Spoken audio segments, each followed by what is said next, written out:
Bienvenue dans cette nouvelle édition du Non-Stop Info. Sommaire, réaction en Tunisie après l'adoption de la loi sur le terrorisme. Les associations des droits de l'homme s'inquiètent de la mise en place de la peine capitale. Cuvée très décevante pour le baccalauréat 2015 au Sénégal. Le taux des réussites nationales au premier tour ne devrait pas dépasser les 20%. Et le festival de poterie de Matkas en Algérie prend fin ce jeudi. L'événement a réuni plus d'une centaine d'artisans venus de toute la région de Tizi Ouzou. Mais tout d'abord, le président nigérian Muhammadu Buhari achève ce jeudi sa visite officielle au Cameroun. Mercredi, il s'est entretenu avec son homologue camerounais Paul Biya. Les deux chefs d'État ont échangé principalement sur l'aspect sécuritaire avec les moyens d'améliorer leur coopération dans la lutte contre le groupe terroriste Boko Haram. Ils ont notamment souligné l'urgence d'une mutualisation des forces. En Tunisie, la loi sur le terrorisme adoptée samedi dernier continue de susciter la polémique. Les réactions sont mitigées quant à la mise en place de nouvelles peines, notamment la peine capitale. Si pour certains, il s'agit de répondre de manière urgente aux derniers attentats, pour les associations des droits de l'homme, cette loi est source d'inquiétude. Emmanuel Milimono. Après 3 jours de débats et des heures de pourparlers, vendredi 25 juillet 2015 à huis clos, les députés tunisiens ont approuvé une nouvelle loi sur la lutte contre le terrorisme et le blanchiment d'argent. Au total, 174 parlementaires se sont prononcés favorables, 10 abstentions et aucune voix contre. Ainsi, la peine de mort, absente des textes depuis 2003, a été introduite pour une série de crimes terroristes. Je suis vraiment heureuse que cette loi ait été votée parce que nous en avions vraiment besoin. Le pays a besoin d'une législation forte afin que les gens prennent plus de précautions. Je pense d'ailleurs que cela aurait été mieux si elle avait été votée plus tôt. Si d'autres mesures ne sont pas prises, la loi restera simplement de l'encre sur du papier. Je veux dire que nous devons faire de notre mieux pour trouver une disposition plus efficace afin de dissuader les terroristes. Le projet de loi concernant la peine de mort a déjà été débattu au Parlement depuis des années sans succès. Son vote a été accéléré après l'attaque de Sousse qui a causé la mort de 38 touristes au mois de juin dernier, ainsi que celle du musée de Bardo au mois de mars. Les organisations de défense des droits de l'homme ont pour leur part critiqué cette nouvelle disposition. Nous sommes déjà préoccupés par la prolongation de la détention provisoire sans la présence d'un avocat et maintenant par l'introduction de la peine de mort. L'autre préoccupation importante que nous avons implique la possibilité de recourir à des procès secrets et à des témoins anonymes. Tout cela peut compromettre le droit à un procès équitable. La Tunisie fait figure de modèle de transition démocratique réussi dans le monde arabe depuis sa révolution de janvier 2011. Elle est confrontée à une menace djihadiste grandissante, notamment à cause de la situation de chaos qui prévaut en Libye. Le tourisme a subi de lourdes pertes depuis les attaques de Sousse et du musée de Bardo. Le gouvernement a multiplié les annonces avec notamment l'instauration de l'état d'urgence pour rétablir la sécurité et rassurer les voyageurs et ses partenaires étrangers. Le Maroc célèbre ce jeudi la fête du trône. À cette occasion, le roi Mohamed VI doit présider des festivités au Palais Royal à Rabat. Il prononcera également un discours qui sera retransmis à la radio et à la télévision. Vendredi est prévue la cérémonie de prestation de serment des nouveaux lauréats des différentes écoles et instituts militaires, paramilitaires et civils. En Guinée équatoriale, les ressortissants d'Afrique de l'Ouest sont très présents dans la vente des produits alimentaires. Mais depuis peu, ce commerce connaît des difficultés avec une baisse de la marge bénéficiaire. Une situation que beaucoup attribuent à la chute du prix du pétrole. Policarpo et Doumassa. La vente des produits alimentaires dans les marchés de la Guinée équatoriale fait face à des difficultés. Les Équato-Guinéens, mais aussi les ressortissants d'Afrique de l'Ouest sont impliqués dans ce commerce. Elle est pratiquée dans de nombreux quartiers de la ville de Bata. Dans le passé, cette activité pratiquée essentiellement de manière informelle était florissante. Ici à Bata, un vendeur pouvait avoir une recette de 100 000 francs CFA par jour. Mais aujourd'hui, ils peinent à écouler leurs produits. Avant, j'ai amené beaucoup de marchandises. Lorsque je vends, je pouvais vendre à 100, à 150. Maintenant, je n'arrive même pas à vendre, même pas 25 000 francs par jour. Pour le moment, il n'y a pas de vente. On peut dire qu'on tire les diables par la queue. Parce que depuis un certain temps, les recettes ont baissé. Et nous devons pratiquement vendre pour pouvoir payer le magasin. Et le local est aussi cher que nous le passions. Donc, pour le moment, il n'y a pas de vente. Et depuis ce matin, on peut vous dire qu'il n'y a pas plus de 2 clients qui sont passés avec tous ces marchandises qui sont là. Pour ce comptable, la chute du prix du pétrole est à l'origine de la baisse des ventes de produits alimentaires en Guinée équatoriale. Le pétrole constitue notre principal produit d'importation.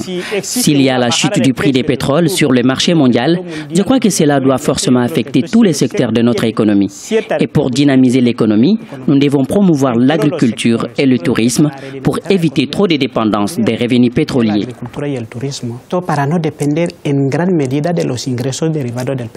Malgré les difficultés économiques que connaît la Guinée équatoriale, les commerçants locaux et les ressortissants de l'Afrique de l'Ouest gardent l'espoir. Je suis ici avec ma famille. Bon, donc, quelle qu'en soit la crise, on va lutter ensemble pour que ça aille mieux. On attend toujours pour voir. Parce que c'est ici qu'on mange, c'est notre activité. On n'a pas le choix, on va supporter. Afin de juguler la récession économique, le gouvernement équato-guinéen a annoncé de nombreuses mesures. Elles s'articulent autour de la diversification de l'économie et d'un meilleur contrôle des finances publiques. Au Sénégal, c'est une mauvaise année pour le baccalauréat. Les premiers résultats de cette cuvée 2015 ont été jugés catastrophiques. Le taux de réussite ne devrait pas dépasser les 20%. À certains endroits, aucun candidat n'a été déclaré admis au premier tour. Un reportage de notre correspondant El Adiaye. Au Sénégal, les résultats du baccalauréat de la session 2015 sont jugés catastrophiques. Le premier tour, dont les résultats ont commencé à être proclamés depuis le samedi 25 juillet, donne un taux de réussite qui ne devrait pas dépasser les 20%. À Kaolack, au centre d'examen du lycée Valdiodio Ndiaye, sur les 1526 candidats inscrits, 236 sont admis. À Tambacounda, au lycée Mame Cheikh Mbaye, le plus grand centre de la commune 3, sur les 1435 candidats, 109 sont admis. Dans les circonscriptions de Ziguinchor, Sédhiou et dans la banlieue dakaroise, c'est la déception générale. Cela s'explique par plusieurs facteurs, parce que cette année-ci, on le sait, il y a eu plusieurs mois de grève. À un certain moment, on a même posé la problématique de l'année blanche. Deuxième élément qui me semble important, c'est que le bac a tendance à perdre le prestige qu'il avait. Avant, on avait le baccalauréat, c'était un sésame pour l'université et l'étudiant était quelqu'un qui bénéficiait d'un certain statut dans la communauté. Aujourd'hui, il se trouve que l'université pose problème parce que les échos que les élèves qui sont en classe de terminale ont de l'université sont des échos qui sont totalement défavorables.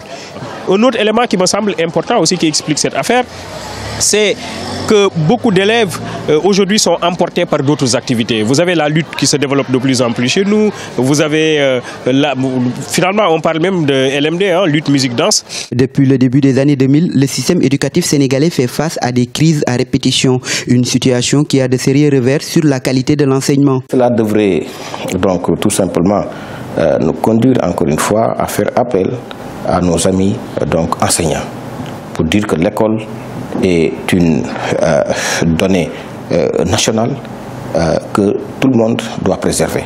Et nous sommes en train d'assainir à tous les niveaux, dans le recrutement, dans l'encadrement, dans la formation des professeurs, mais également dans les difficultés où nous avons, dans les matières où nous avons des difficultés, comme les maths et la philosophie.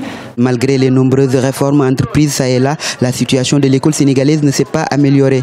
Les responsabilités étant partagées en espérant que chacune des parties tirera les enseignements de ces résultats très faibles enregistrés depuis quelques années. En Algérie, c'est la fin ce jeudi du festival de poterie de Madkas. Pour cette 6e édition, l'événement a réuni plus d'une centaine d'artisans venus de toute la région de Tizi Ouzou. Les participants ont notamment pu vendre plus facilement leurs créations. Deogrâce Aspodo. Avec pour objectif de préserver et de promouvoir la poterie en Algérie, le festival culturel et commercial de Madkas a démarré le 25 juillet 2015 et prend fin ce jeudi. Pendant 6 jours, il s'agira de mettre en valeur un métier ancestral qui était jusqu'à un passé récent exclusivement féminin, notamment chez les peuples amazirs. La manifestation permet à la région de dévoiler un savoir-faire avec le concours de plus de 150 artisans venus de différentes localités de Tizi Ouzou, mais aussi des autres régions de l'Algérie. C'est avant tout une exposition, donc une exhibition de travail artisanal, du génie de la région de Matra, parce que Matra est renommé pour son travail de poterie.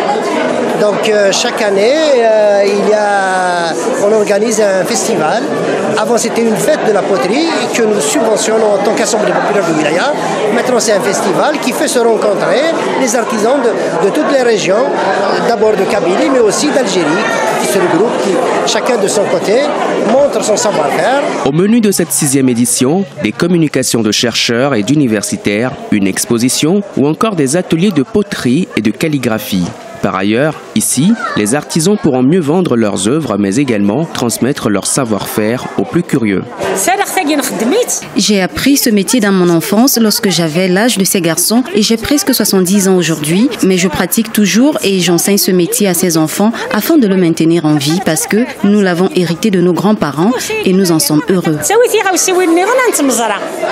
En dehors de ce festival, qui s'achève le 30 juillet 2015, la région possède un musée de la poterie et un marché qui offre aux acteurs la possibilité de vendre leurs œuvres tout au long de l'année. Maatkas est une grande commune située à 25 km au sud-ouest de Tizi Ouzou, avec une population d'environ 35 000 habitants.